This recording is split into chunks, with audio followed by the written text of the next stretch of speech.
তোমার রব কে? রাবিয়াকে জিগাই তোমার রব কে? রাবিয়া কবরে কথা কয়, হে হে মুলকিন নকির, তোমরা যে এইভাবে জিজ্ঞেস করবা এটা আমি জানি, আমার নবী কইছে। এটা কেমন মহিলাও? অহানের মহিলারা তো কোন হলে কোন বই চলে, কোন বারে টিভি কোন বই দিব এই খবর কইতারে কি। আর রাবিয়া কেমন মহিলা? কবরের মধ্যে মুলকিন নকিরের সাথে জবাব দেন, এ মুলকিন নকির, এই কথাগুলি যে তুমি জিজ্ঞেস করবা এটা আমার নবী কইছে আমি জানি। শোনো, তুমি জিজ্ঞাইছো আমার রব কে, আমি রাবিয়া যদি বলি আমার রব আল্লাহ, আল্লাহ যদি কয় রাবিয়ার আমি চিনি না, তাইলে আমার কথার কোনো দাম হবে?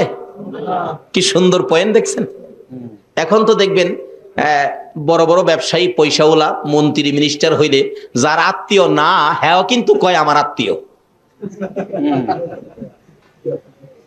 আর গরিব যদি আত্মীয় হয় কয় না এর আমি চিনিই না। এই খাসিলত আসেনি আমাদের। এক বেচারা বিপদ পইরা বলতেছে মন্ত্রী সাহেব তো আমার মামা লাগে।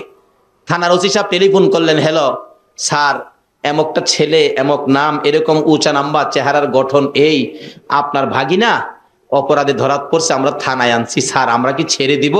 মন্ত্রী বলেন আমার তো বইনই নাই, বাগনি বাইগনা হইলো কোত্থেকে? কোন কি কাহা আমার কোনো ভাগনা বাগনি নাই, এই তো ভাগনা হিসাবে পরিচয় দিয়া দিছে মন্ত্রীর। এরকম লোক আছে না বাংলাদেশে? অহন আমি যদি পরিচয় দেই আমার রব আল্লাহ, আল্লাহ যদি কয় আমি চিনি না, তাহলে এই পরিচয়ের কোনো দাম আছে? রাবিয়া কয় কবরে, মুলকিন নকির, তোমরা যা জিজ্ঞাইছো কথা রাইট, এটা তো জিজ্ঞেস করবা শুনেছি। এখন তোমরা তো জিজ্ঞেস করেছো আমার রব কে, আমি রাবিয়া যদি বলি আমার রব আল্লাহ, আল্লাহ যদি বলে আমি রাবিয়াকে চিনি না, তাহলে তো আমার এই কথার কোনো দাম নাই। তাহলে কি করব?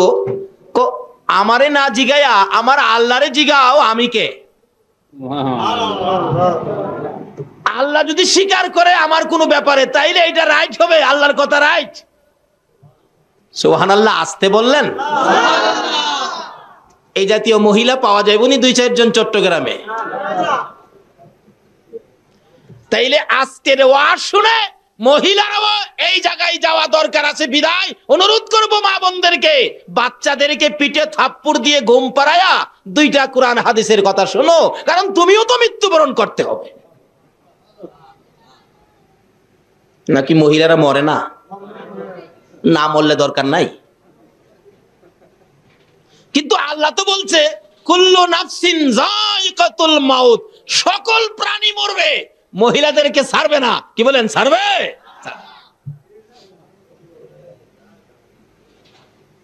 আপনারা এখানে কেউ আসেননি যে হুজুর আমি মরবো না? থাকতে পারেন, কিন্তু কাজ হবে না। যত মন্ত্রই পড়েন, মত থেকে বাঁচার কোনো মন্ত্র নাই। আল্লাহ বলছেন কুল্লু নাফসিন যায়িকাতুল মাউত, সকল প্রাণী মরতে হবে, তাইলে আমরাও একদিন মরতে হবে, মহিলারাও মরতে হবে। তাহলে মহিলাদেরও ওয়াজ শোনা দরকার আছে, খালি ঘুমাইলে হবে না।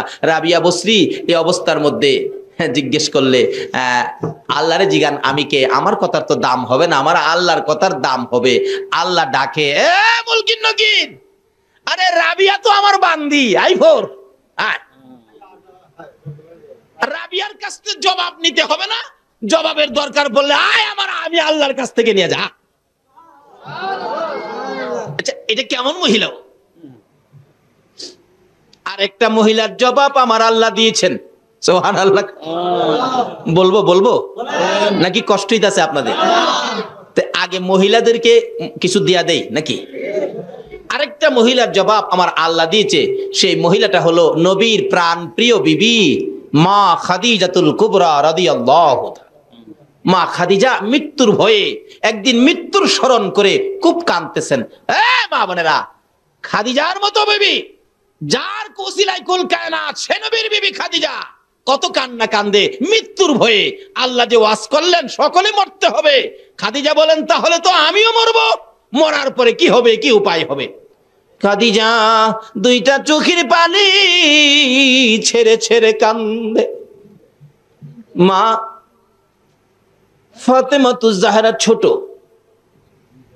মার গলায় ধরে কান্দে মা, ফাতেমা কান্দে, মা মা মা মা গো মা কেন কান্দো? কিন্তু ফাতেমার কথাই খাদিজা একটু জবাব দেয় না, খালি কান্দে। মা কেন কান্দো? কোন দুঃখে কান্দো? ব্যাপার কি জানতে চায়, আমার একটু জানাও না। ফাতেমা ছোট্ট 8-9 বছর বয়স, থামে না, দৌড়ে গেলেন। আবু আবু, নবীজিকে ডাকতেছে। আল্লাহর বন্ধু হো, আমার মা খাদিজা কান্দে কেন জানি, কিন্তু কান্দা তো থামায় না। আমার নবী দৌড়ায় গেলেন, খাদিজা খাদিজা রে, ও খাদিজা কেন কান্দো? খাদিজা বলেন, আল্লাহর বন্ধু হো, কান্দি মৃত্যুর ভয়ে কান্দি। খাদিজার মতো নবীর বিবি হইয়া, যাই নবীর ওসিলায় কুল কায়নাত রাহমাতাল লিল আলামিনের বিবি হইয়া যদি মৃত্যুর ভয়ে কান্দে, বলুন চট্টগ্রামের মহিলারা কান্দতে হবে কিনা? এমন কান্দা কান্দতেছে, ও আল্লাহর বন্ধু, মৃত্যুর ভয়ে কান্দি, আমি যে একদিন মরে যাব, মরার পরে জানি আমার কি হয়। আমার নবী বলেন, খাদিজা যেহেতু আমি তোমার পক্ষে আছি, আমি তোমার জন্য কথা বলবো, এত কান্দা তোমার কান্দতে হবে না, আমি রাসূল তো তোমার পক্ষে আছি। বলুন তো, রাসূল কারো পক্ষে থাকলে তার কোনো ভয় আছে?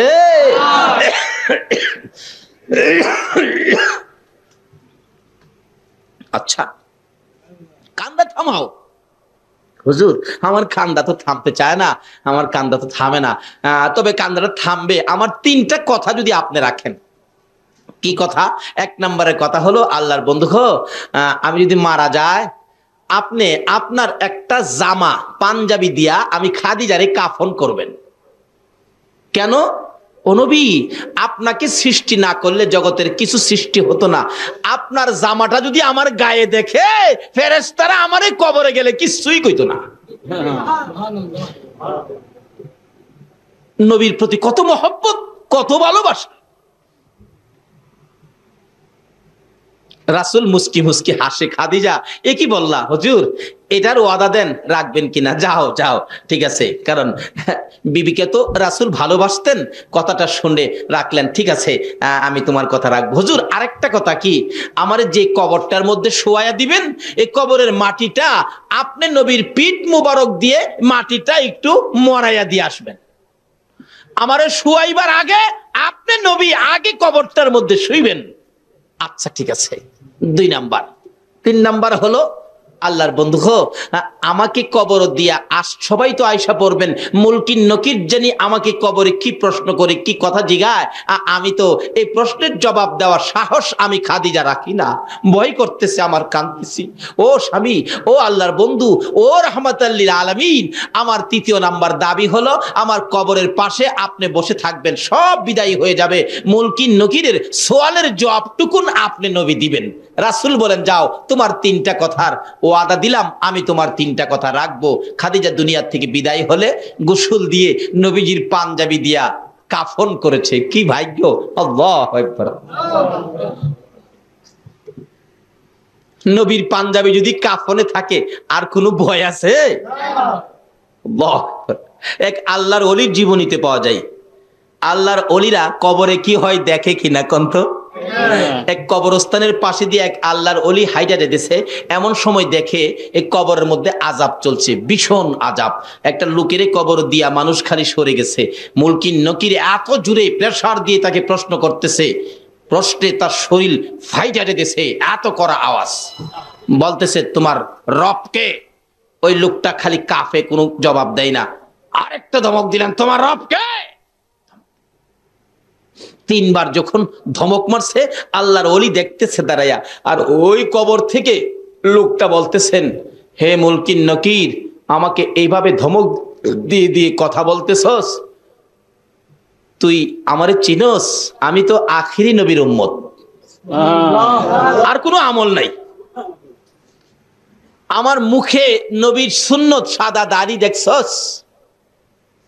এই লোকটা বলতেছেন, আমার কিচ্ছু আমল নাই, কিচ্ছু আনতে পারি নাই, আমাকে যে ধমক দেস, আমার মুখের মধ্যে তো নবীর সুন্নত আছে, যেই নবী না হইলে তুই হতি না, কিচ্ছু হতো না, আমার তো কিছু নাই, কিন্তু নবীর সুন্নত, দাড়িটাটুকু আমার মুখের মধ্যে সাদা দাড়িটা আছে, এই নবীর সুন্নত দেখে তোর কি আমারে ধমক দিতে ভয় করে না?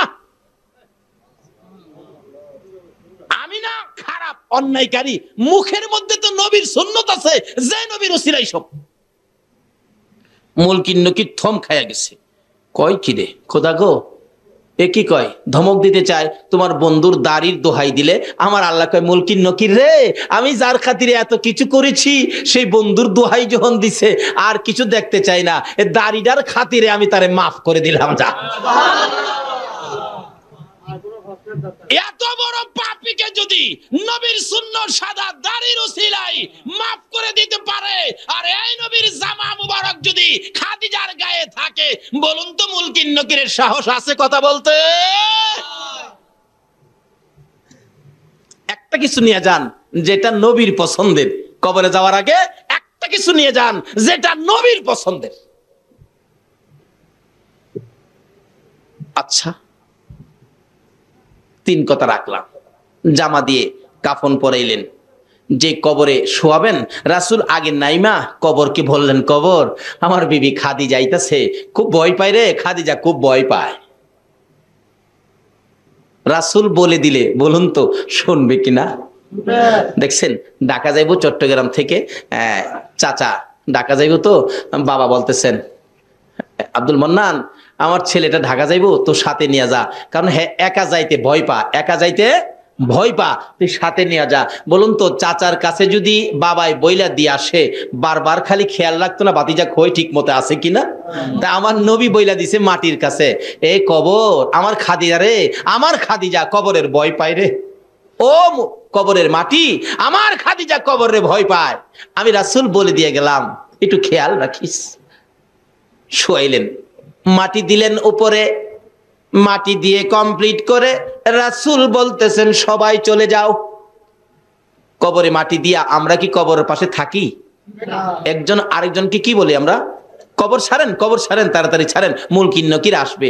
আসলে আপনি ভাববেন না কবর ছাড়লে আসে, কবর যদি নাও ছাড়েন তবু মুলকিন নকির আসবে। রাসূল বলেন, সাহাবীরা রে কবর ছাড়ো, তোমরা কবর ছাড়ো। সাহাবীরা কবর থেকে দূরে যায়, আমার নবী চোখের পানি ছেড়ে ছেড়ে কবরের দিকে আগায়। সাহাবীরা বলেন, ইয়া রাসূলুল্লাহ, আমাদেরকে দূরে সরাইয়া আপনি কেন কবরের পাশে আগাইতেছেন? আমার নবী বলেন, সাহাবীরা রে তোরা যা রে, আমার খাদিজার সাথে আমার কথা ছিল, মুলকিন নকিরের সওয়ালের জবাব আমি রাসূল দিব। সুবহানাল্লাহ। মুলকিন নকিরের সওয়ালের জবাব দিতে আমার খাদিজা ভয় পায়। আমি কথা দিয়েছি খাদিজার সাথে রে, মুলকিন নকিরের সওয়ালের জবাব আমি রাসূল দিব, তোমরা সরে যাও। সবাই সরে গেলেন, রাসূলের কথাই সবাই সরে গেলেন। আমার নবী খাদিজার মাথার পাশে কবরের পাশে বসে আছেন। 2 মিনিট পার হয়ে যায়, 4 মিনিট পার হয়ে যায়, 5 মিনিট পার হয়ে যায়, আধা ঘন্টা পার হয়ে যায়, মুলকিন নকির আসে না। ভাই সাহেব, মুলকিন নকির কবরে কয়দিন পরে আসে? মাটি দেওয়ার সাথে সাথে সময় হলো, কবরের কাজ শেষ করে একটা মানুষ কবর থেকে 40 কদম দূরে যাইতে যে সময় লাগবে, এই সময়ের পরে কবরের কাছে মানুষ থাকলেও মুলকিন নকির আসবে। একবারে যদি সেনাবাহিনীর প্রধানকে পারমাণবিক বোমা দিয়া বসাইয়া রাখেন, তারপরেও মুলকিন নকির কবরে আসবে। কষ্ট হইতাছে ভাই সাহেব? আসছে রাসূল বৈশা রয়েছে, কি ব্যাপার? আধা ঘন্টা হয়ে যায় এখনো মুলকিন নকির আসে না, আর কতক্ষণ বসে থাকবো? সাহাবীরা তো দূরে দাঁড়ায়া কষ্ট পাইতেছেন, হাইরে রাসূল বৈশা রয়েছে, কষ্ট লাগতেছে, রাসূল আসতেছে না, রাসূল হুজরায় যাবে আসতেছে না, ব্যাপারটা কি, ঘরে যাবে আসতেছে না। এমন সময় আমার আল্লাহ কয়, জিবরাইল আমার বন্ধুরে যায় একটা খবর দেস না, আমার বন্ধুরে যায় কও না তাড়াতাড়ি বাড়িতে যাইতো। জিবরাইল আইসা বলেন, ইয়া রাসূলুল্লাহ, আল্লাহ সালাম জানাইছে আপনাকে, আমি জিবরাইলও সালাম দিলাম। হুজুর এখানে বৈশা রইলেন। জিবরাইল রে, আমি তো খাদিজার সাথে কথা ছিল মুলকিন নকিরের সওয়ালের জবাবটুকুন আমি রাসূল দিব, এখনো মুলকিন নকির আসতেছে না। হে জিবরাইল, তুমি তো ফেরেশতাদের সর্দার, বলো না মুলকিন নকির কোথায়, কোন সময় আসবে? জিবরাইল বলেন, ইয়া রাসূলুল্লাহ বাসায় চলে যান। হুজুর মুলকিন নকিরের সওয়ালের বয়ে আপনাকে খাদিজা ওয়াদা করাইছেন আপনি মুলকিন নকিরের সওয়ালের জবাবটুকু দিবেন।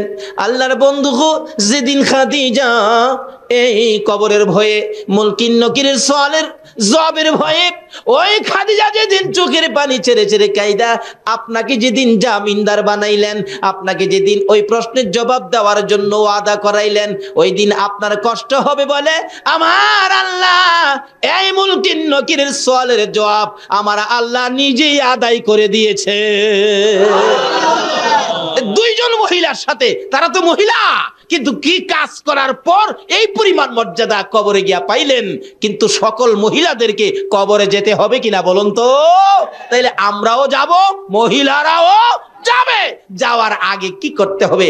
আল্লাহ রাব্বুল আলামিন বলতেছেন সকল প্রাণীর উদ্দেশ্যে, সকল প্রাণী একদিন মৃত্যুবরণ করবে।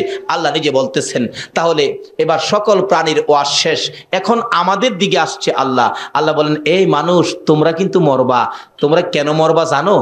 আমি বানানোর সময় তোমরা রে মরার মেডিসিন দিয়া বানাইছি।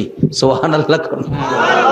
ওই যে আল্লাহ বলতেছে কোরআন শরীফে খলিকাল ইনসানু যায়ীফা, আগে বলছে সকল প্রাণীরে, অন ডাইরেক্ট শুধু আমাদের উদ্দেশ্যে ওয়াজ করেন কোরআন শরীফে খলিকাল ইনসানু যায়ীফা। হে মানুষ আমি তোমাদেরকে দুর্বল করে বানাইছি, একবারে দুর্বল। কারণ মরতে যখন হবে অত মজবুত করে লাভ কি? দুর্বল করে বানাইছি। মৌতের টিকেট আমাদের সকলের সাথে আছে কিনা? আজকে আপনাদের মাহফিলে আসছি, এখানে ফুটন্ত গোলাপ যুব সংঘের উদ্যোগে আয়োজিত মাহফিল। জিগান ছেলেদেরকে আমি বলছি যে আমি তো আসলাম, আমার যাওয়ার টিকিট কাটো আগে।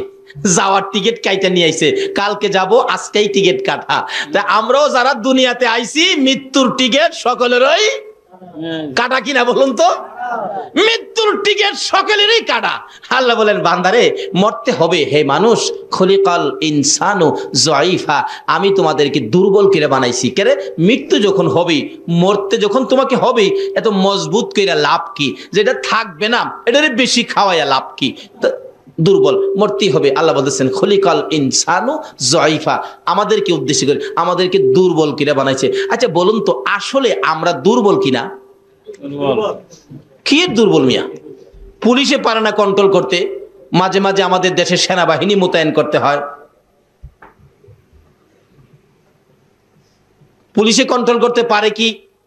দুর্বল হইলে নে, আমরা তো দুর্বল না। আল্লাহ তো বলতেছে দুর্বল, আসলে তো আমরা দুর্বল না।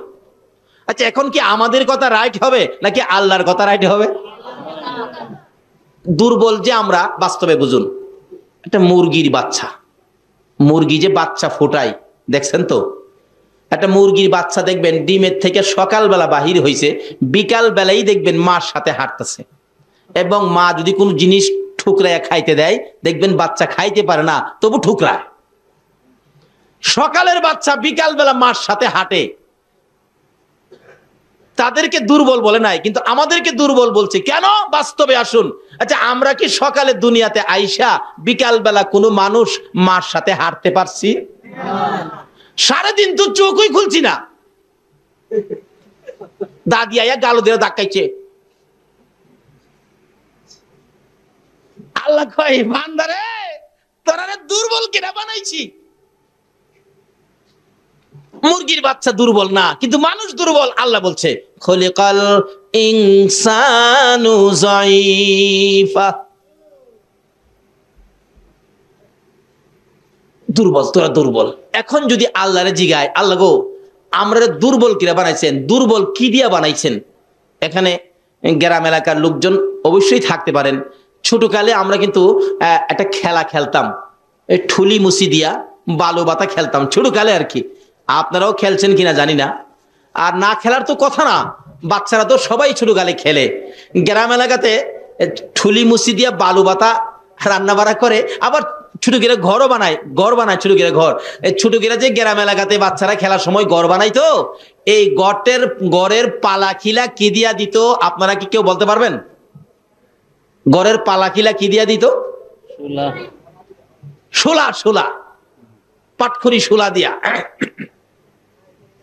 আর ঘরের ছানি দিত কচু পাতা, না হয়তো কলা পাতা। এই কচু পাতা কলা পাতা শুলার পালা দিয়া বানায়া এই ঘরে আমরা খেলতাম ছোটকালে। প্রশ্ন আসতে পারে যে হুলার পালা দিয়া কেন? এটা খেলার ঘর তো, 2 ঘন্টা বা 3 ঘন্টা পরে এটা ভাঙ গেলাম, বিদায় এটা নরম করে বানাইছি। আচ্ছা, আপনাদেরকে প্রশ্ন করলে যে ঘরটা কিছুক্ষণ পরে ভেঙে ফেলবেন, এই জন্য ঘরের পালা হইলো শুলা, পাটখড়ি দিয়া বানাইছেন দুর্বল কিরা। আল্লাহ বলেন, বান্দারে তোমরা যখন যেটা ভাঙ্গা লাইবা দুর্বল কিরা হুলার ফালাদা বানাইছো, আমিও তোমরা মৃত্যুবরণ করবা দেখিয়াম, আমিও তোমরা দুর্বল কিরা বানাইছি। অহন আপনাদেরকে জিগাইছি ছোট্ট ঘরটা কিদা বানাইছেন? হোলা দিয়া। আল্লাহরে লন্না জিগায়, আল্লাহ গো আমরারে যে তুমি ভেঙে দিবা মৃত্যুবরণ করব, আমরারে তুমি কি দিয়া বানাইছো? আল্লাহ তুমি কি দিয়া বানাইছো বলো? আল্লাহ জবাব দিবেন, ইন্না খলাকনাল ইনসানা মিন নুতফা। আমার আল্লাহ বলেন, বান্দারে আমি শুলার চাইতে আরো নরম এমন এক জাতীয় জিনিস দিয়া তোমাকে বানাইছি দুর্গন্ধযুক্ত।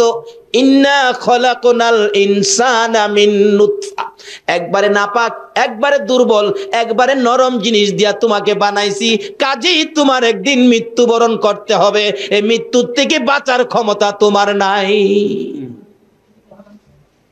তাইলে খোদা গো এবার লন জাগাত যায়, আমরা যখন মইরে এই যামুগা তখন কি করতে হইব? কন খালি বাড়ি ঘরেই করবেন না? আল্লাহ কি বলতেছে, কি করতে হবে? বান্দা শোনো, তখন তো আমরা এইদিকে খেয়াল নাই, খালি বলি বাড়ি একটা করছি, আরেকটা দরকার। পোলা আছে 5টা, বাড়ি লাগবো 5টা, নিজের লাগবো 1টা, 6টা। মিস্ত্রি সাহেব পোলা থাকে 2টা লন্ডন, টাকার অভাব নাই, 2টা থাকে আমেরিকা। পোলারা দেশে আসবে, ফার্নিচার বানানোর দরকার। মিস্ত্রি কি কাঠের ফার্নিচার ভালো হবে? দেখবেন মিস্ত্রি বলবেন, চাচা একবারে একটা গুণ কাছে আসতে পারবে না, সেই কাঠটার নাম হইল সেই গুণ। কোন গুণ? ঘুমায় রয়েছেন আপনারা? যে কাঠের কাছে গুণ আসে না, সে কাঠটার নাম কি? সেই গুণ। মহাজন বললেন, মিস্ত্রি যত টাকাই লাগুক যাতে গুণে না ধরে এমন কাঠ, সেই গুণের ফার্নিচার ঘর ভরলেন। এর চেয়ে সাজ সরঞ্জাম আর বাকি নাই, সব ঘর সাজাইলেন। আবার 5 বছর পরে মিস্ত্রির সাথে দেখা, মিস্ত্রি সাহেব আপনার পরামর্শে যে কাঠে ফার্নিচার বানাইছিলাম, একটা ফার্নিচারেও একটা ঘুণ এই পর্যন্ত ধরতে পারে নাই। তোমার কথা রাইট। আমার আল্লাহ বলেন, ও দুনিয়ার মানুষ, এমন কাঠ দিয়া ফার্নিচার বানাইছো 5 বছর পরেও একটা গুণে ধরে নাই, কিন্তু তোমার ফার্নিচারে গুণে ধরে নাই। তোমার বিল্ডিং এর মধ্যে জং পড়ে নাই, ময়লা পড়ে নাই, কিন্তু তোমার মধ্যে যেন গুণ দুইকা গেছে। তোমারে কিন্তু গুণে ধরে নাইছে, সব ঠিক আছে, কিন্তু তুমি বিদায়। অনেক সময় দেখবেন বাড়ির গেটে নাম লেখা আছে আব্দুল মালিক, জিজ্ঞেস করলে মালিক সাহেব কোথায়? বাচ্চা দেখে নাইসা কয়, কাকে খুঁজেন? মালিককে। কোন মালিক? ওই যে গেটে লেখা। ও খবর রাখেন নাই?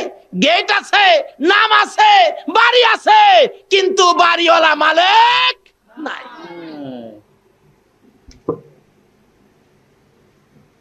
সব থাকবে, আমরা থাকবো না। সে ওয়াজ কোরআন শরীফে আল্লাহ করতেছেন। কেন? বান্দারে এত কিছু করলি, কিন্তু এই জায়গায় যাও, কোন জায়গা? তোমার যে মরতেই হবে, মরার মন্ত্র দিয়া তোমাদেরকে বানাইছি। তাহলে এখন আমরা কি করতে হবে? আল্লাহ গো আমরা এখন কি করব? আল্লাহ আমাদের জবাব দিচ্ছেন, ওমা খালাকাতুল জিন্না ওয়াল ইনসা ইল্লা লিয়াবুদুন। এই মানুষ আর জিন, শোনো, আমি তোমাদেরকে বানাইছি একটা কারণে, সেই কারণটা হলো ইল্লা লিয়াবুদুন, তোমরা আমি আল্লাহর ইবাদত করবে। তাইলে আমরা মৃত্যুর আগে কি করার জন্য আল্লাহ বলছে বলুন তো? কি করতে হবে? সকলে বলতে হবে, কি করতে হবে? কার ইবাদত করতে হবে? না বুশের, মন্ত্রীর, চেয়ারম্যান সাহেবের? কার ইবাদত করতে হবে? আমরা বানাইছে কে? কোন আল্লাহ? যার জমিনে থাকি, যার আকাশ থেকে বৃষ্টি পায়া আমাদের হৃদয় ঠান্ডা হয়, ফসলে বরকত হয়, যার নদী নালা সাগর থেকে আমরা মাছ ধরে ধরে খাই, লবণ উড়াইয়া খাই।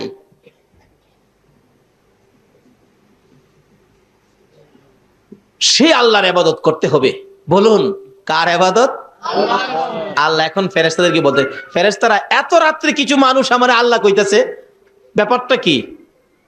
ফেরেশতারা কই, খোদা গো, তারা এখন বলতেছে তোমার ইবাদতের কথা, তোমার ইবাদত বলে করা দরকার। তোমার আল্লাহ কইয়া ডাক দিয়া বলতেছে আল্লাহর ইবাদত। আল্লাহ কই, তারা কি আমার আল্লাহ কইছে? কহ কইছে তো। তাহলে আমার যে আল্লাহ কইয়া ইবাদতের কথা স্বীকার করছে, এই পর্যন্ত তো ইবাদত করতে পারে নাই। এই পর্যন্ত ইবাদত না করার কারণে যা গুনাহ হয়েছে, এই যে ইবাদতের জন্য স্বীকার করে আমাকে আল্লাহ বলে ডাক দিয়েছে, এই পর্যন্ত যা গুনাহ ছিল আমি আল্লাহ সব মাফ করে দিলাম। এখন থেকে যদি আমরা ইবাদতে শরীক হয়ে যাই তাহলে কি পাবো? আসুন সামনে বাড়ি। আল্লাহর ইবাদতের জন্য এখন প্রশ্ন আসতে পারে, আমরা যদি আল্লাহর ইবাদত করি, হুজুর আল্লাহ আমাদের কি দিব? লন আল্লাহর জিগাই। অনেক সময় দেখবেন বাচ্চা বাচ্চা পোলাপান স্কুলে যায় না, স্কুলে যায় না, মা বলেন বাবা স্কুলে যাও, স্কুলে যাও, বাবাও বলতেছেন স্কুলে যাও না। মাঝে মাঝে বাচ্চা পোলাপান দেখেন জবাব দেন, আব্বু স্কুলে গেলে আমারে কি দিবেন? মা আমাকে কি দিবেন স্কুলে গেলে? মা দেখেন বলে, বাবা দেখেন বলে, যাও তোমাকে আজকে স্কুলে গেলে 10টা টাকা তোমাকে দেওয়া হবে। বাচ্চা মাকে স্কুলে যাইলে কি দিবেন প্রশ্ন করলে মা যদি জবাব দেয় 10 টাকা দিবে। আমরা আল্লাহর ইবাদতের জন্য আল্লাহ বললেন, আমরা যদি ইবাদত করি আল্লাহ কি দিবে? সকলে মিলে লন আল্লাহরে জিগাই, আল্লাহ গো আমরা তোমার ইবাদত করলে তুমি আমরারে কি দিবা কও? আল্লাহ জবাব দিতেছে কোরআন শরীফে, ফাদখুলি ফি ইবাদি ওয়াদখুলি জান্নাতি। জোরে জোরে কোন সুবহানাল্লাহ। আমার আল্লাহ জবাব দেন, আজকের মাহফিলের আমার আদুরের বান্দারা শোনো, মার কাছে যখন ছেলে প্রশ্ন রাখে স্কুলে যাও, স্কুলে গেলে কি দিবা? মা তোমাকে 10টা টাকা দিল। আমার কাছে যখন প্রশ্ন রাখছো আমার ইবাদত করলে তোমরা আমি আল্লাহ কি দিব প্রশ্ন রাখছো, বান্দারারে জবাব নিয়ে যাও। ফাদখুলি ফি ইবাদি ওয়াদখুলি জান্নাতি। বান্দারারে তোমরা যদি আমি আল্লাহর ইবাদতের মধ্যে ঢুকো, কথা দিলাম আমি তোমাদেরকে 10টা পৃথিবীর সমান একটা জান্নাতের মধ্যে ঢুকাইবো। এই ওয়াদাটা কার? আল্লাহর। এখন কিভাবে ইবাদত করবেন? ইবাদতে যেই বেজাল, খাস করে বাংলাদেশে, কি বলেন, এক হুজুর কয় এমনে, আরেক হুজুর কয় হেমনে, এক পিসাব কয় এমনে, আরেক পিসাব কয় হেমনে, অনেক সময় ফিরে ফিরে লাগিয়া বইটা। এখন যদি প্রশ্ন করি প্রভু গো আমরা কিভাবে ইবাদত করে জান্নাতে যাব, আমার আল্লাহ তাও ফায়সালা করে দিচ্ছেন, ওমাই ইউতির রাসূল ফাকাদ আতাল্লাহ। তোমরা আমার রাসূলের কথা মতো ইবাদত করো, আরে নবীর কথা মানবে যারা হবে জান্নাতি। কন্যা নবীর কথা মানবে যারা হবে জান্নাতি। না মানিয়া আবু জাহেল হইল দুজুকি, না মানিয়া আবু জাহেল নবীর কথা মানবে যারা হবে জান্নাতি। নবীর কথা মানবে যারা হবে জান্নাতি। না মানিয়া আবু জাহেল হইল দুজুকি, না মানিয়া আবু জাহেল হইল দুজুকি। আল্লাহ বলতেছেন জান্নাতে যাইতে গেলে আমার এই নবীর কথা মাইনা কাজ করতে হবে। নবী যেভাবে বলে এটাই হবে জান্নাতি ইবাদত। জোরে কোন সুবহানাল্লাহ। তাই নবীর কথাগুলি মানলে আমাদের লাভ হবে না লস হবে? লাভ হবে। এই নবীর কথা মানা দরকার আছে কিনা বলুন তো? মানলে আবু বকর, না মানলে আবু জাহেল। আপনারা কি আবু বকর হবেন না আবু জাহেল হবেন? আবু বকর নবীর কথা মানতো কিনা? আল্লাহু আকবার। কিভাবে মানতো দেখেন। আমার নবী একদিন বলতেছেন, আবু বকর জি মনে হয় মক্কায় থাকতে পারবো না রে, হিজরত করতে হবে মদিনায়, সঙ্গী হবে তুমি আবু বকর। মনে হয়, আসলে নবীর মনে হয়টাই কনফার্ম। এই দিন থেকে আবু বকর রাত্রে এশারের নামাজ পড়ে কিছু সামানা লইয়া কাদের মধ্যে সামানার বোঝাটা লইয়া দরজার কিনারে দাঁড়ায় রইছে। সারা রাত পার হইয়া ফজর আজান পড়ে গেছে, নামাজে চলে গেছে। এইভাবে একটানা 6 মাস পর্যন্ত নবীর কথা মাইন্না, বলুন কার কথা মাইন্না? নবীর কথা।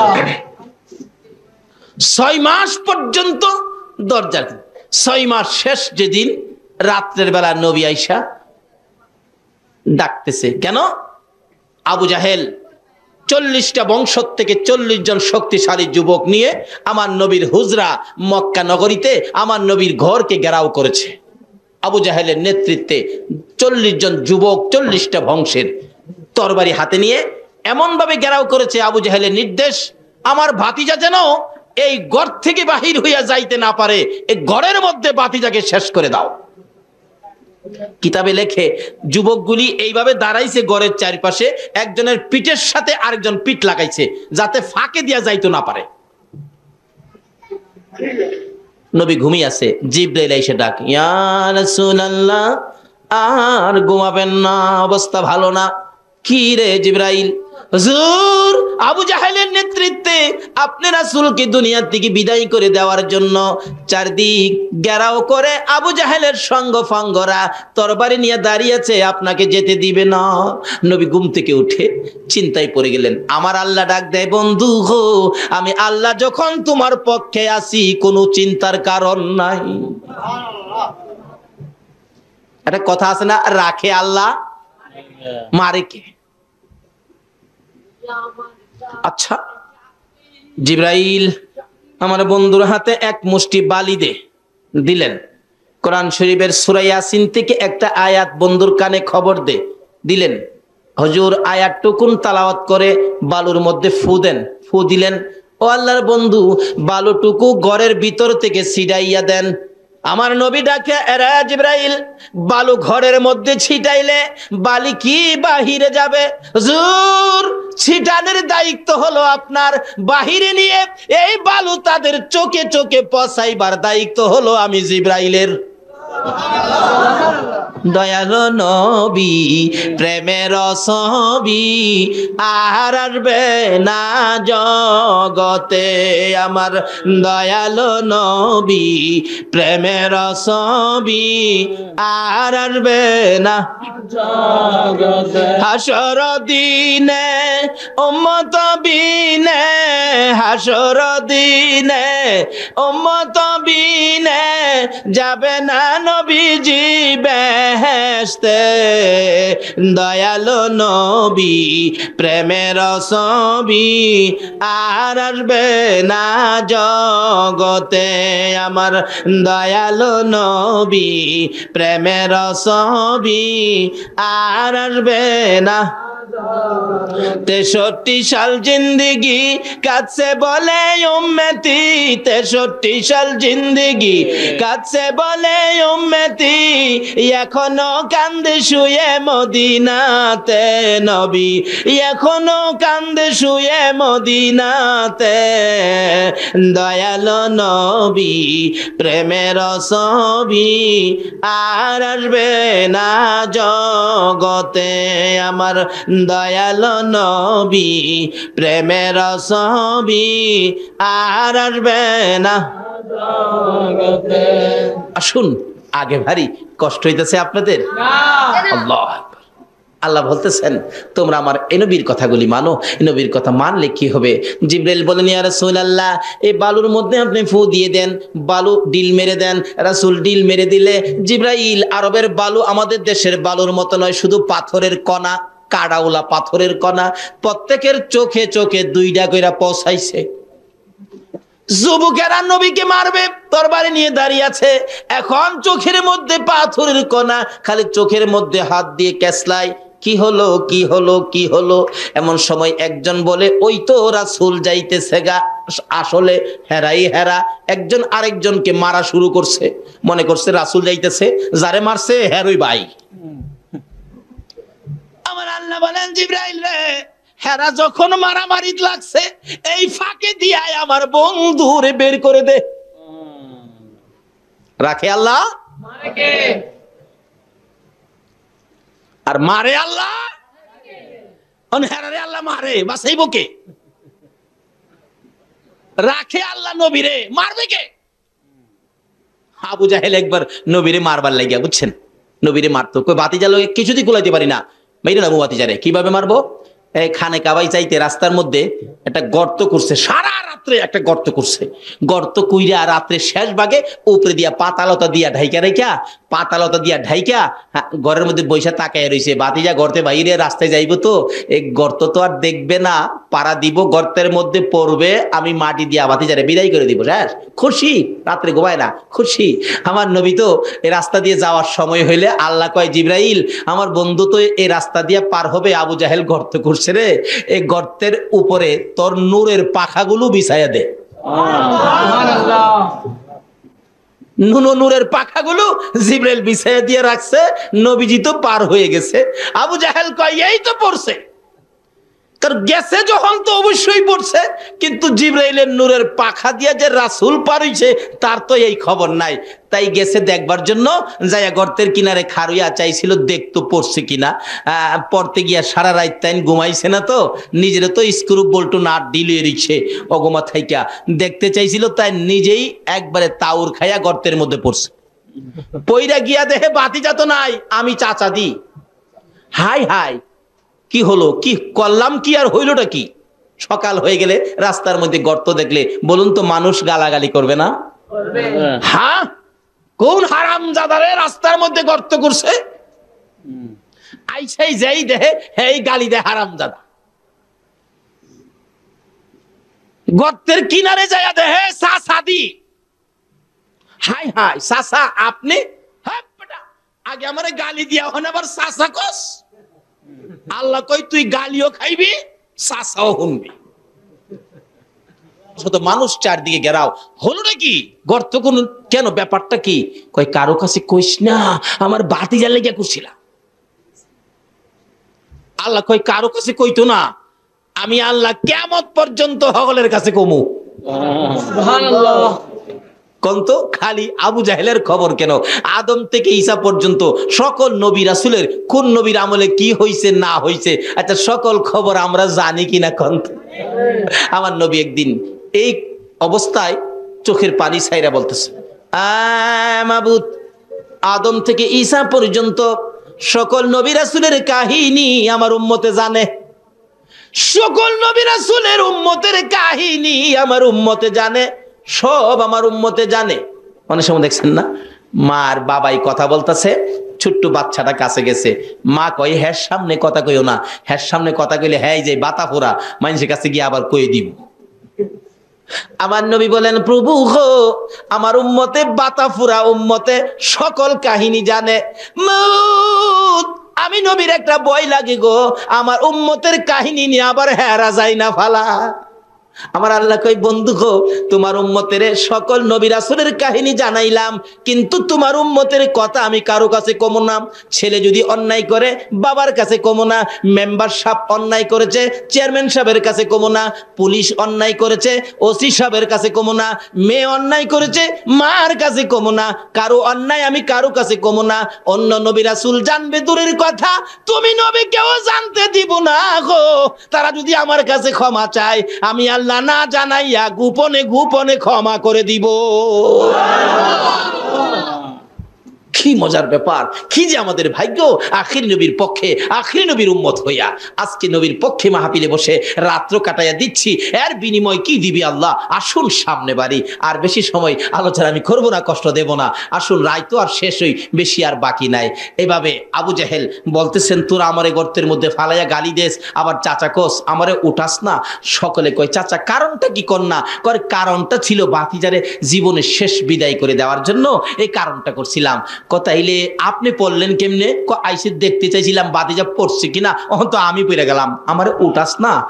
আল্লাহ কয় অহনই উঠতি, যার লেগে গর্ত করছস এই খবরটা সারা পৃথিবীর মানুষের জন্য বাউ কইরা ইতিহাস কইরা তারপরে না উঠতি।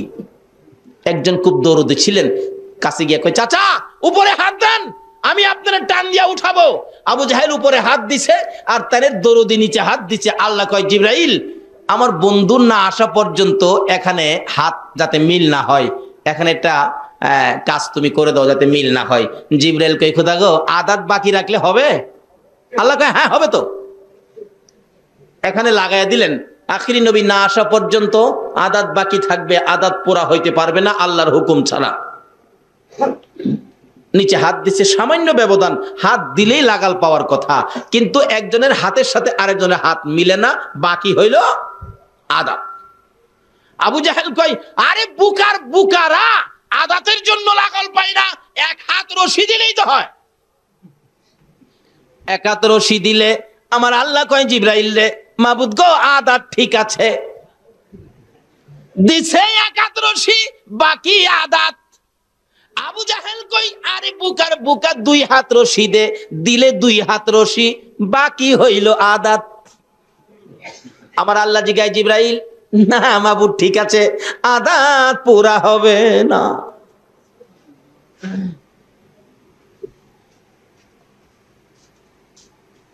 পুরা হয় না। কিতাব বলেন দিতে দিতে 70 গজ 140 হাত রশি দেওয়ার পরেও আদাত আর পুরা হয় না। দেখেন না মাঝে মাঝে দোকানও লেখা থাকে আজ নগদ কাল বাকি। এক বেচারা গরিব মানুষ চাউল কিনতে গেছে, 2 কেজি চাউল নিবে, বাচ্চা কাচ্চা কানতেছে, যাইয়া দেখে লেখা আজ নগদ কাল বাকি। আজকে যখন নগদ বাকি আজকে দিবে না, কালকে দেখা যায় বাকি দিবে, কালকে সকালে এসে নিব। সকালবেলা ডাইকা দোকানতে উঠাইছে, ভাই সাহেব 2 লাখ চাউল দেন, আমি তো আবার চায়া দেহে কি লেখা আজ নগদ। আচ্ছা এইটা ভাই সাহেব এই নগদ কি জীবনে, এই বাকি জীবনে নগদ হইব? আল্লাহ কয় জিবরাইল বাকি লাগাইছি, আল্লাহ বাকি লাগাইছি আদাত। 70 গজ রশি দেওয়ার পরেও আদাত আর পুরা হয় না। এবার কি করতে পারি? অবশেষে নিচ থেকে আবু জাহেল উপরে তাকাইয়া ডাকে তোরা কারা রে, আর রশি দিস না, আর মাটির নিচে নিস না, মাটির অবস্থা ভালো দেখা যায় না, মন বলে মাটি আমাকে ধরে ফেলবে, আর রশি দিস না। আমার বাতিজা কই রে, আমার বাতিজা সারা উঠাইতে পারবি না। একজনে দৌড়ে যায় ইয়া রাসূলুল্লাহ আপনার চাচা 70 গজ মাটির নিচে, আমরা যদি হইতাম তাহলে কি করতাম বলুন? 70 গজ 2-4টা পাথর উপরেতে ছাইরা দে, শেষ হইয়া যাক, বহু জ্বালা জ্বালাইছে। দয়ার নবী মায়ার নবী এত কষ্ট যে নবীকে দিল আবু জাহেল চাচা হইয়া। আমার নবী চাচা বিপদে গর্তের মধ্যে খবর পাইয়া চট করে ঘর থেকে বেরিয়ে যাইতেছে, গর্তের কিনারে যাইয়া ডাকে চাচা গো এ গর্ত তুমি কার জন্য করছো? এবার জবাব দেন ভাতিজা, আগে গর্তের উপরে উঠাও বলবো। আমার নবী বলেন চাচা গো আমি যখন আসছি নিশ্চয়ই তোমারে উঠাবো, বলো এই গর্ত কার জন্য করছো? আবু জাহেল বলেন বাবা রাগ হইও না, এ গর্ত আমি তোমার জন্য করছি। আমার নবী 2টা চোখের পানি ছেড়ে ছেড়ে কান্দে, চাচা চাচা গো এইভাবে আর কত আমার সাথে দুশ্মনী করবা? তুমি না জানো আমার মা নাই, আমার বাবা নাই, তুমি না নিজে আমাকে একদিন ছোটকালে জংলার কিনার থেকে নিয়ে আসছো। নবীজির বয়স যখন 6-এর কম ছিল, একদিন বাবার ব্যথায় কানতে কানতে সন্ধ্যার দিকে বাঘবাল্লুকের জংলার দিকে আমার নবী রওনা হয়ে যায়। যাইতে যাইতে যাইতে যাইতে জংলার কাছাকাছি যায়, কানতে কানতে বাবা বাবা কইয়া কান্দে, আব্বু আব্বু কইয়া কান্দে। আবু জাহেল কোত্থেকে যেন আসতেছিলেন ঘোড়া চালাইয়া, কাছে আইসা দেখে বাতিজা কান্দে, দৌড়ে পিছি পিছি যাইয়া ডাকতেছে বাবা মোহাম্মদ আর সামনে যাও না, আর একটা কদম সামনে যদি যাও জংলার বাঘ তোমাকে খেয়ে ফেলবে। হ্যাঁ চাচা তুমি না নিজে দেখেছো আমি বাবার ব্যথায় কান্দি, আর তুমি আমাকে উঠাইয়া আমার মার কাছে পৌঁছে দিয়ে না বলেছিলা আমেনা রে আমি যদি না দেখতাম তোর সন্তানকে জংলার বাঘে খেয়ে ফেলতো। আমার মা আমেনা তোমাকে কি বলেছিল? আমেনা এই খবর পাইয়া জবাব দেন রে আবু জাহেল না না আমার এই সন্তানকে জংলার বাঘে খাইতে পারবে না। রে আমেনা তুমি কেমনে জানো খাইতে পারবে না? আমেনা বলেন আবু জাহেল রে আমার এই সন্তান যেদিন আমি আমেনার পেটে ছিল রে, একটা জংলার বাঘ আইসা আমাকে কানে খবর দিয়েছিল, আমেনা গো তোমার পেটে রাহমাতাল লিল আলামিন গো আমেনা, জংলার বাঘ আমার পায়ে সালাম করে বিদায় হয়ে গেছে। আবু জাহেল যেই নবী পেটে থাকার সময় জংলার বাঘ আমাকে খবর দিয়া সালাম করে যায়, এই শিশু নবীর জংলার বাঘে খাবে না। শুধু তাই নয়, আমি একদিন এই নবীকে পেটে লইয়া পেটে থাকা অবস্থায় মাটির কুয়ার থেকে পানি উঠাইতে গিয়েছিলাম। 60-70 ফিট নিচে পানি, আমি বালতির মধ্যে রশি লাগাইয়া পানি উঠাবো। কুয়ার পারে গেলে কে যেন সাফা পর্বতের উপর থেকে ডাকতেছে, জিব্রাইল রে, ও জিব্রাইল, আমার বন্ধুর মা আমেনা পানি উঠানোর জন্য কুয়ার পারে দাঁড়াইছে রে, আমার বন্ধুকে পেটে লইয়া রে জিব্রাইল। এত নিচ থেকে আমার বন্ধুর মা আমেনা বন্ধুরি পেটে লইয়া যদি পানি উঠাই রে জিব্রাইল, আমার বন্ধুর মার কষ্ট হবে। আমেনার বালতিওয়ালা রশি নিচে ছাড়বার আগে রে জিব্রাইল নিচের পানিগুলি উপরে উঠাইয়া দে। নারে তাকবীর, নারে রিসালাত, নারে গাউসিয়া। আজকে আমরা সে নবীর উম্মত, নবীর প্রেমে রাত্র কাটাচ্ছি। কি যে বকশিশ, কি যে পুরস্কার, এই তো সামনে আইসা গেছে। সংক্ষেপ আলোচনা, এর মধ্যে বিস্তারিত আলোচনা করলে কয়েক রাত্রের দরকার। এবার আমেনা বলতেছেন, ও আবু জাহেল, আমার এই বাবারে জংলার বাগে ধরবে না, নিচের পানিগুলো উপরে উইঠা গেছে। অন্য ছেলেরা, অন্য মহিলারা, অন্য লোকেরা যেইভাবে নদীর থেকে পুকুর থেকে কলস বুড়ায়, আমি আমেনা ঠিক সেইভাবে মাটির কুয়ার থেকে পানি বুড়াইয়া কাঙ্কে লইয়া যখন গোড়ের দিকে রওনা হয়েছি রে আবু জাহেল, হঠাৎ করে দেখি আকাশের মধ্যে গুনগুনি শব্দ শোনা যায়। তাকাইয়া দেখি এক জাক পাখি উইরা উইরা আসতেছিল। পাখির সর্দার নির্দেশ দিলেন, রে পাখিরা আর সামনে বাড়িস না, ওই যে দেখ আমেনা দাঁড়াইয়া রইছে। যে আমেনার পেটে রাহমাতাল লিল আলামিন রে পাখিরা, ওই আমেনার উপরে দিয়া উইরা যাইস না রে, বেয়াদবি হবে। এমন সময় দেখি আমেনা ওই কলসি কাঙ্খে লইয়া দাঁড়িয়ে বলতেছেন, ও আবু জাহেল, আমার পেটে রাহমাতাল লিল আলামিন বিদায়, পাখিগুলি আমার উপরে দিয়া উইরা যায় না। আমার দুই কোলে যাহার জন্য হইল সৃজন আকাশ জমিন, সেই নবীর প্রেমে পাগল হরে মুমিন। রহমতেরই দুয়ার খোদা দিলেন খুলে, তোরা দেখি যা আমি মায়ের কোলে। আমেনা বলেন, আবু জাহেল রে, আমার এই সন্তান জীবনে কোনোদিন জংলার বাঘ খাইতে পারে না। আমার নবী বলেন, চাচা গো, তুমি তো জানো আমার মা নাই, আমার বাবা নাই, আমার জন্য গর্ত তুমি করেছো, তোমার কি আমার জন্য একটু মায়া লাগে না? চাচা তোমাকে উঠাবো, যদি কালিমা শরীফ তুমি পাঠ করো। আবু জাহেল 70 গজ মাটির নিচ থেকে বলতেছেন, ভাতিজা আমি কালিমাটা পড়বো, আমারে মাটির উপরে উঠাও। আমার নবী বলেন, নিচের থেকে পড়ো। না না, উপরে ওইটা পড়বো। আমার নবী নিচে হাত বাড়াইলেন, চাচারে উপরে উঠাবেন। আবু জাহেল নিচের থেকে উপরে হাত বাড়াইবেন। আমার আল্লাহ বলেন, জিব্রাইল রে, আজকে যেন আর বাকি লেখা না থাকে, আজকে বাকি নগদ বানাইয়া দাও। কিতাবে আসছে, নবী হাত দিলে নিচের দিকে, উপরের দিকে হাত বাড়াইলেন। আবু জাহেল 70 গজ নিচের হাত, সঙ্গে সঙ্গে নবীর হাতের সাথে হাত লাইগা যায়। আমার নবী একটানে উপরে উঠাইয়া বলতেছেন, চাচা গো, তুমি না বলেছো উপরে উইটা কালিমা পরে আমার পক্ষে আসবা, চাচা এবার কালিমাটা পড়ো। আবু জাহেল জামার বালু যাইরা ফালাই আর কই, ভাতিজা এত বড় জাদুগির তুমি, আমি আগে জানি না। নাউজুবিল্লাহ কন। আমার নবী বলে, জাদুগির? এ আবু জাহিল্লা কই, হেরে ফাইলে কি কন, হেরে ফাইলে কি আপনারা খাওয়াইবেন না দাওয়াইবেন? উড়াইবেন না মুড়াইবেন? আবু জাহিল্লা, বাপের বেড়া হইলে আসা তুই একদিন চট্টগ্রাম, ফুটন্ত গোলাপ যুব সংঘের সামনে আয় বেড়া হইলে একদিন। কি যে কষ্ট, কি যে যন্ত্রণা দিতেন আমার নবীকে। কিন্তু আল্লাহ রাব্বুল আলামিন বলতেছেন, না, এই নবীর কথা মাইনা যা করবা এটা হবে জান্নাতি। মানতেন আবু বকর, বলুন কে মানতেন? আর মানতেন না কে? আবু জাহেল। ওই যে আবু জাহেল যুবকদেরকে নিয়ে ঘেরাও করেছে, আমার নবীরে মাইরে লাইব, আর বাঁচাইব কে? আল্লাহ। এবার নিজেরা নিজেরা মারামারি লাগছে। কি যে মারামারিও, মারতে মারতে একজন আরেকজনকে কুবাইয়া বিছাইয়া লাইতেছে। মাইরা ফাইট গড়াগড়ি, কই মাইরা লাইছি রে, মাইরা লাইছি। গলার আওয়াজে কই, কারে মারছস? কই নবীরে মারছি। কই আমি কি তোর বাতিজা লাগি? আরে কই কি, চোখ খুইলা দেহে হেরা হেরাই আমার নবী গেছে। গভীর রাত্র একা একা নবীজি যাইয়া আবু বকরের ঘরের দরজার সামনে। আবু বকর একবার কাছাকাছি বাড়ি, নিজের চোখে দেখে আসছি, আল্লাহ দেখাইছি। আবু বকর লাব্বাইকা ইয়া রাসূলুল্লাহ।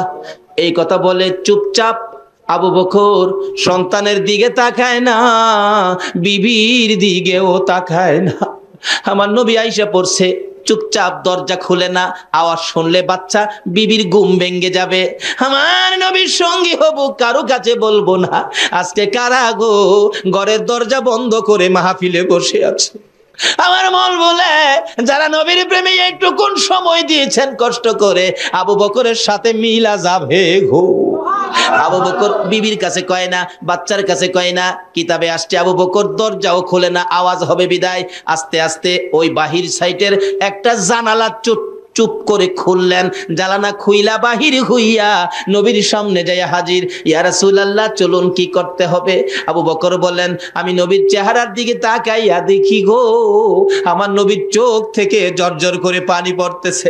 হুজুর, আপনার কি কেউ আঘাত করেছে? না রে আবু বকর, কেউ আঘাত করে নাই। হুজুর, আপনারে কি কেউ গালি দিয়েছে? না রে আবু বকর, কেউ গালি দেয় নাই। হুজুর, তাহলে এইভাবে চোখের পানি ছেড়ে ছেড়ে কেন কান্দেন আমি জানতে চাই গো আল্লাহর বন্ধু। আমার নবী পিছনের দিকে ফিরা ফিরা কয়, আবু বকর রে, এই রে আমার মায়ের দেশ, হে আমার বাবার দেশ। আজকে আবু জাহেলের যন্ত্রণায় মায়ের দেশ বাবার দেশ সাইরা মদিনায় যাইতে আমার মায়া লাগে। আবু বকর, দেরি করা যাবে না, চল, ওই তো পিছনের শত্রুর শব্দ শোনা যায়, চল তাড়াতাড়ি যাই। এবার আবু বকর আমার নবীর কথা মানে। বলুন আবু বকর কার কথা মানে? চলেন হুজুর চলুন। একটু চলে গেলেন পিছন দিয়ে। আবু জাহেলের নেতৃত্বে বালু মাটি ছিল, বালু মাটির মধ্যে পায়ের দাগ দেখে দেখে আবু বকরের বাড়ি পর্যন্ত আসলেন আবু জাহেলের নেতৃত্বে। ও সঙ্গীরা, যুবকেরা, এই দাগ দেখে দেখে চলো আমরা যাইতে থাকি, কারণ এই রাস্তায় তো কোনো মানুষ কোনোদিন হাঁটে না, দাগ পাওয়া যাবে না। আমার নবীজির পাও মুবারকের দাগ দেখে দেখে আবু বকরের ঘরের দরজা পর্যন্ত আইসা গেলেন। এখানে আইসা দাঁড়িয়ে আছে, পায়ের দাগ দেখা যায়। দাগ দিলেন, নিশ্চয়ই ঘরের মধ্যে আছে। দরজা যখন বন্ধ, ডাক দিলেন দরজার মধ্যে আবু জাহেল। ডাক দিলে একজন মেয়ে, বাচ্চা মেয়ে জবাব দিলেন, যার নাম আসছে আবু বকরের মেয়ের মধ্যে ছোট ছিলেন মেয়েটা, যার নাম হলো হযরতে আসমা। আসমা বলেন, কে তোমরা এত রাত্রে ডাকো? আবু জাহেল বলেন, দরজা খুলে দাও, এই ঘরের মধ্যে মোহাম্মদ ঢুকছে। বাচ্চাটা বললেন, না না, এই ঘরে কোনো মানুষ নাই, এই ঘরে আমার বাবারেও পাওয়া যায় না। দরজাটা খুলে দিলে আবু জাহেল ডাকে, এদিকে আয় আসমা, এদিকে আয়। তোর বাবা কোথায়? বলতে পারি না। আখিরি নবীর সঙ্গী হইয়া বুঝি চলে গেছে, তাও বলতে পারি না। কোন দিকে গেছে তাও বলতে পারি না। বাচ্চা মানুষ ঘুমিয়েছিলেন। ডাইকা ডাইকা কাছে আই না গো। আবু জাহেল নিষ্ঠুর পাষাণ, ছোট্ট মেয়ে বাচ্চাটার দুইটা গালে এত জোরে দুইটা থাপ্পড় মারছে, কানের পর্দা ফাইটা বাবা গো কইয়া জমিনে পড়ে গেছে। জমিনে পড়ে গলাকাটা মুরগির মতো লাফাইয়া লাফাইয়া কান্দে। এই কান্দার আওয়াজ আবু বকরের কানে যাইয়া পড়ছে। আবু বকর ডাকে, হুজুর বেশি দেরি করা যাবে না, আবু জাহেল আমার বাড়িতে আইসা পড়ছে। রাসূল বলেন, তুমি কেমনে জানো তোমার বাড়িতে আসছে? হুজুর গো, আবু জাহেল আইসা আমার ছোট্ট মেয়েটা, কলিজার টুকরা আদরের মেয়েটা, আমার আসমাকে বুঝি মারছে। আমার আসমা মার খাইয়া বাবা কইয়া কান্দে। আমার নবী বলেন, আবু বকর রে, তোর মেয়েরে যদি আবু জাহেল মারে, এখন কি তুমি মেয়ে বাঁচাইতে যাইবা নাকি রাসূলের পক্ষে যাইবা? আবু বকর বলেন, ইয়া রাসূলুল্লাহ, আল্লাহর কসম করে বলি, আমার ফ্যামিলির সকল মানুষকে যদি আবু জাহেল মেরে ফেলে, আমি রাসূল ফালাইয়া যাইব না। আমার আল্লাহ বলেন, আবু বকর রে, আমার নবীরে এত ভালোবাসা তুমি দিয়েছো, ও আবু বকর, আমি কথা দিলাম রে আবু বকর, তুমি আবু বকর জান্নাতে না যাওয়া পর্যন্ত আমি কাউকে জান্নাতে যাওয়ার অনুমতি দিব না। সেই নবীর ভালোবাসা দেন, কিছু পাবেন। কি পাবেন? জান্নাতে যাবেন, ইবাদত করবেন, নবীর দেখানো নবীর কথা মতো ইবাদত করতে হবে। আর কারো কথাই ইবাদত করলে আমার আল্লাহ জান্নাত দেবে না। আবু বকর, একটু পিছের শব্দ শোনা যায়, আইসা পড়ছে। গারে সুর পাহাড়, একবারে মক্কার কাছে। মদিনা যাইতে খালি মক্কা থেকে বাহির হইছে নবীজি। গারে সুর পাহাড়ে, আমরা তো আগে শুনতাম, আগে ভাবতাম যে হয়তো সমতল রাস্তা দিয়ে হাইটা যাইতে কোনো গর্তের মধ্যে নবীজি আবু বকরকে নিয়ে আশ্রয় নিয়েছেন, কিন্তু না, নবীজি আশ্রয় নিয়েছেন এটা পাহাড়ের উপরে, পাথর, শুধু পাথরের পাহাড়। নবীজি যাইতেছে, এদিক দিয়ে সকাল হইতেছে। আচ্ছা বলুন তো, সকালবেলা যদি পাহাড়ের মধ্যে কেউ নড়াচড়ি করে দেখা যাবে না? কিন্তু পাথরের পাহাড়, কি কুদরত!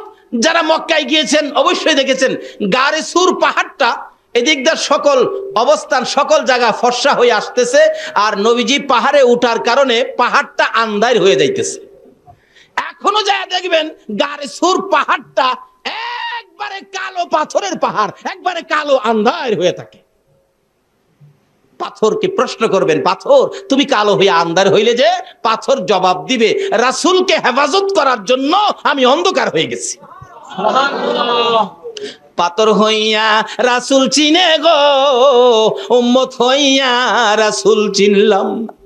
আমার নবী বলেন, আবু বকর রে, এই পাহাড়ের মধ্যে দেখো কোথাও কোনো গর্ত পাওয়া যায় কিনা। এই গর্তের মধ্যে আমরা বসে থাকি, দুশমনেরা চলে গেলে আমরা মদিনার দিকে চলে যাব। আচ্ছা হুজুর, দেখতেছি হঠাৎ দেখে যে পাহাড়ের ফাঁকে একটা সুড়ঙ্গ পথ আছে, এর মধ্যে দুইজন লোক কোন রকম বসতে পারবে। আবু বকর বলেন, হুজুর আমি আগে এর ভিতরে যাইয়া দেখি কোনো শত্রু, কোনো বিপদ আপদ, পোকামাকড় আছে কিনা। ঠিক আছে, যাও, যায় দেখে না পরিষ্কার। রাসূল গো আপনি আসেন। নবীজি ভিতরে ঢুকছেন, এ মুখের উপরে এ পাতা লতা বাহির হইয়া গর্তের মুখটা বন্ধ হয়ে গেছে।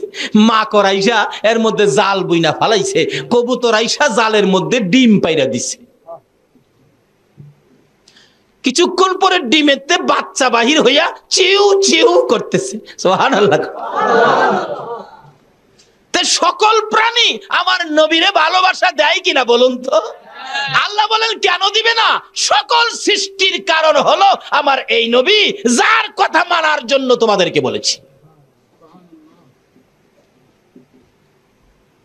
পায়ের দাগ দেখে দেখে কাফের আবু জাহেল বেঈমান সঙ্গীদেরকে নিয়ে আসলেন, কিন্তু পাথরের কিনারে, পাহাড়ের কিনারে আইসা আর পায়ের দাগ পাওয়া যায় না। এখন ব্যাপারটা কি? নিশ্চয়ই এই পাহাড়ের কোথাও আছে। তালাশ করে ঘুরতেছে, ঘুরতে ঘুরতে ঘুরতে ঘুরতে একজন একজন করে একবারে একবারে কোনো জায়গা ফাঁকা নাই, এইভাবে দেখতে দেখতে আসতেছে।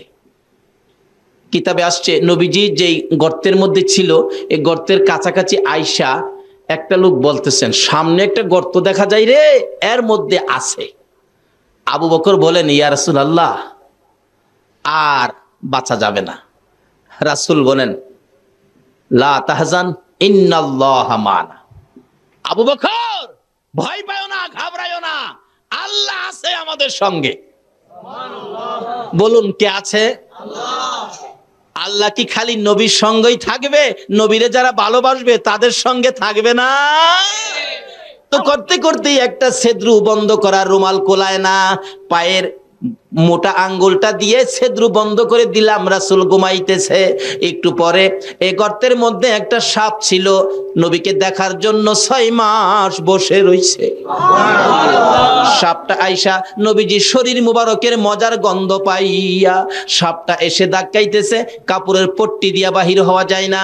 আবু বকরের পাওটা যে গর্তের মধ্যে ছিল, ছেদ্রুর মধ্যে ছিল, ধাক্কা দিলে পাওটা একটু সরে, আবার ধাক্কা বন্ধ করলে চাপা দিয়া ধরে। সাপ ভাবতেছেন এটাই বুঝি রাস্তা পার হয়ে বাহির হওয়ার জন্য। ধাক্কা দেয়, সরাই, জুড়ে ধাক্কা দেয়, একটু সরে আবার বন্ধ হয়ে যায়। সাপটা অপারক হইয়া, নবী দেখার পাগল হইয়া, ও অসহ্য হইয়া, অধৈর্য হইয়া আবু বকরের পায়ের মধ্যে দংশন করে দিল। আবু বকর ব্যথায় অস্থির হইয়া কান্দে, মাউত, আমি আবু বকরের জীবন যাইতে পারে গো, রাসূলের ঘুম ভাঙাইতে পারি না। একবার দংশন করলেন, আবু বকরের পাও সরে না, আবার দংশন করলেন, তবু আবু বকর পাও সরায় না, ব্যথায় অস্থির, সমস্ত চেহারা কালো হয়ে গেছে। আবার দংশন করলেন, 3 বারের মাথায় আবু বকর বেহুশ হইয়া পড়ে গেলে আমার নবীর ঘুম ভেঙে গেছে। ওইটা দেখে সর্প দাঁড়াইয়া রইছে, আবু বকর জমিনে পড়ে রইছে। আমার নবী জিগায়, সর্পরে আমার আবু বকর কি সর্বনাশ করলি?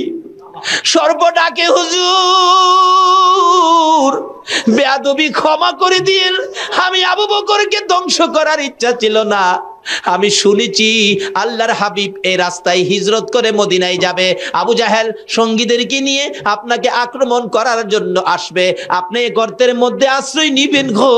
আমি অপেক্ষায় ছিলাম, আপনি নবী গর্তের মধ্যে আশ্রয় নেওয়ার জন্য আসলে আমি সাপ গর্তের মুখের মধ্যে পাহারা দিব। আপনার কোনো শত্রু যদি আসে আমি সাপ দংশন করে দুনিয়া থেকে বিদায় করে দিব। হুজুর আপনার আগমনে আবু বকর আমারে বাধা দিল। আবু বকর ভাবছে আমি বুঝি আপনাকে দংশন করব। নবী গো, আল্লাহর কসম করে বলি 6 মাস পর্যন্ত বসেছিলাম আপনি নবীর পক্ষে ওই কাফেরদের মোকাবেলা করার জন্য। জংলার সর্প হইয়া নবী চিনল গো, উম্মত হইয়া নবী চিনলাম না। এই সারা বিষ পানি হইয়া আবু বকর সুস্থ হইয়া দাঁড়াইলে। অনেক লম্বা ঘটনা। আবু বকর চলো, সন্ধ্যা হয়ে গেছে, মদিনার দিকে রওনা হই। যাইতে যাইতে যাইতে যাইতে আবু বকর নবীর কথা মতো হাঁটতে হাঁটতে 2 দিন 3 দিন হয়ে যায়। হঠাৎ করে আবু বকর ডাকেন, ইয়া রাসূলুল্লাহ, পেটের খিদায় আর হাঁটতে পারি না, হুজুর কিছু না খাইলে আর হাঁটতে পারবো না। আবু বকর বলেন, কই খাবি? এখানে তো কোনো বাড়িঘর নাই, শুধু মরুভূমি, কই খাবি? হুজুর তাই তো, বাড়িঘর তো দেখা যায় না, খালি তো মরুভূমি, কই খাবো? মানুষ পাইলে, বাড়িঘর পাইলে তো খাইতে পারতাম, আছে বাড়িঘর? আবু বকরকে, হুজুর নাই নাই বাড়িঘর নাই। রাসূল বলেন, আবু বকর এদিকে আসো। এদিকে আসলে নবীজির এর ডাইন হাত মুবারক আবু বকরের চোখের মধ্যে এইভাবে লাগাইলেন। আবু বকর দেখো তো এখন কিছু দেখা যায় কিনা। আগে কিন্তু মরুভূমি, কিচ্ছু নাই। নবীজির বরকতের হাত লাগানোর পরে আবু বকর বলেন, তাকায়া দেখি সামনে একটা বাড়ি দেখা যায়।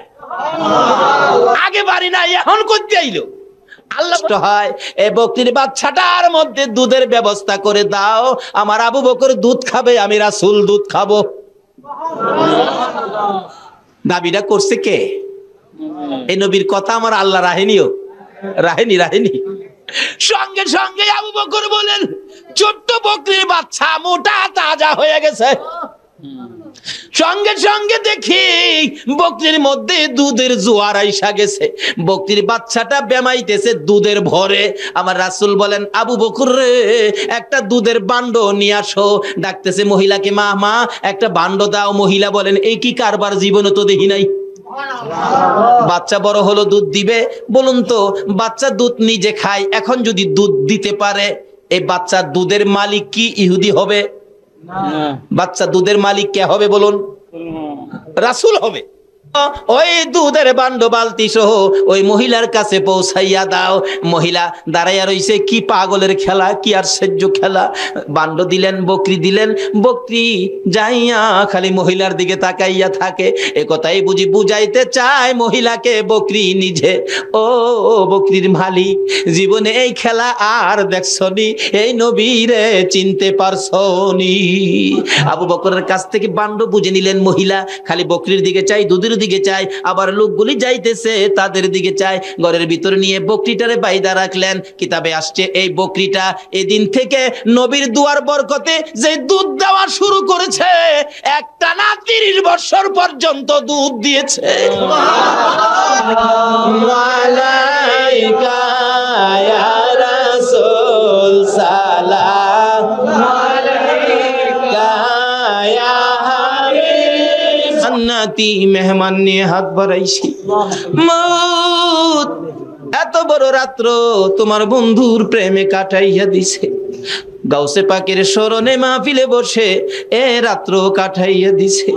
মাবুদ গো, ফুটন্ত গোলাপ যুব সংঘের উদ্যোগে আজকের মাহফিলে যারা শরীক হয়েছে, যারা টাকা পয়সা বুদ্ধি পরামর্শ দিয়ে মাহফিলকে এত সুন্দর করেছে, যারা দূর দূরান্ত থেকে এসে মাহফিলকে সাজিয়েছে, মাবুদ রে, এই হাতগুলি তোমার দরবারে বাড়াইলাম, একবারে খালি বাড়াই নাই। তুমি যার প্রেমে সব বানাইছো, ওই নবীর উপর দুরুদ সালাম মদিনা পাঠাইয়া রে মাবুদ পিছে পিছে হাত বাড়াইছি। মাউত জানি না দুইটা হাত আর কতদিন বাড়াইতে পারবো। মাবুদ গো, যুবকেরা মাহফিলের আয়োজন করেছে, তোমার আদরের বান্দারা বসে আছে, নবীর আশেক পাগলেরা, অলি গাউস কুতুবের পাগলেরা এই রাত্র বসে তোমার কাছে হাত বাড়াইছে। এ হাত তুমি কেমনে খালি ফিরাই ভাগো আল্লাহ? তোমারে আগে কও আমার মার খবর কি? বড় ভাইয়ের চোখের পানিগুলো জর্জর করে পড়তেছে, কোনো কথাই বলতে পারতেছে না। ডাকতেছে, আয় গাড়িতে আয়। না ভাই, মার খবর কো। মার খবর কয় না, কানতে কানতে জমিনে পড়ে গেছে। দৌড়া যাইয়া বাবার পায়ে পড়ে গেছে। বাবা গো, ও বাবা, ভাই কিছু কয় না, তুমি বলো আমার মার খবর কি? ইল্লাল্লাহু মুহাম্মাদুর রাসূল।